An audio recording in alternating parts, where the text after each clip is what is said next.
Now, the rest of the story. He was a bum. He was only a vagrant, so inobtrusive at first that folks struggled to recall when he had first begun hanging around the old train station. And he might have gone entirely unnoticed had it not been for a quirk, an eccentricity of his, an apparent penchant for meeting and greeting every train that stopped at Fort Benton. Railroad personnel mostly ignored him at first, attempting to discourage what they believed was a common panhandler, and yet he asked for nothing. Not once did he beg a handout from conductors or passengers. He just met the trains. And then somebody remembered that it was August of 36 when the vagrant had first showed up, and one by one the pieces began to fall into place, creating a mosaic, a total picture of the nobody who became somebody to people all over the world. And this is the rest of the story. The train depot at Fort Benton, Montana, was a lonely oasis, clinging to bluffs that embraced a nearby valley. Through a cluster of cottonwoods, you could look down on the town from there, or out to the blue mountains on the horizon line that jutted from the prairie floor high into the sky. You'd never imagine that a solitary tramp could haunt that train station and be remembered for it, and yet beginning in the summer of 1936, there was an aging eccentric who camped out nearby, who made it his business to greet each and every train that stopped at Fort Benton.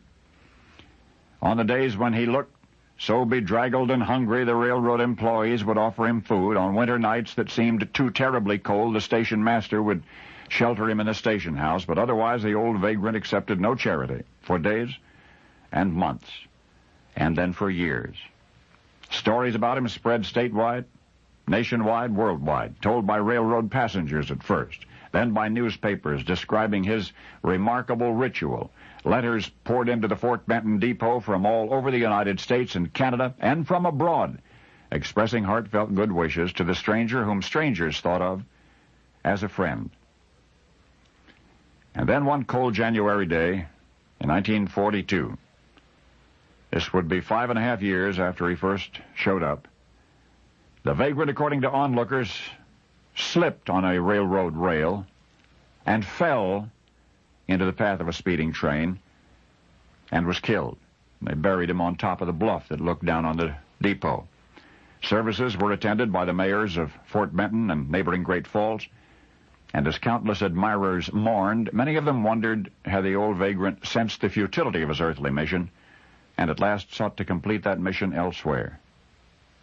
Had he taken his own life? For you see, when he had first arrived at the Fort Benton station, it had been to accompany the body of his oldest and dearest friend, as it was brought in its coffin to the train to be transported back east for burial. Now, the man in the casket had been a sheep herder,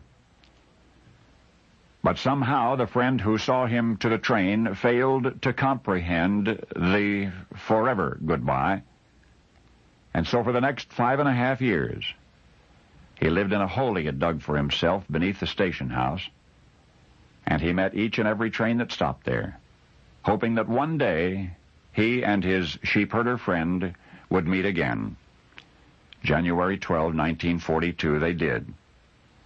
For thus in death were reunited the shepherd master and his fellow sheepherder, his ultimately faithful collie mongrel dog. And now you know the rest of the story.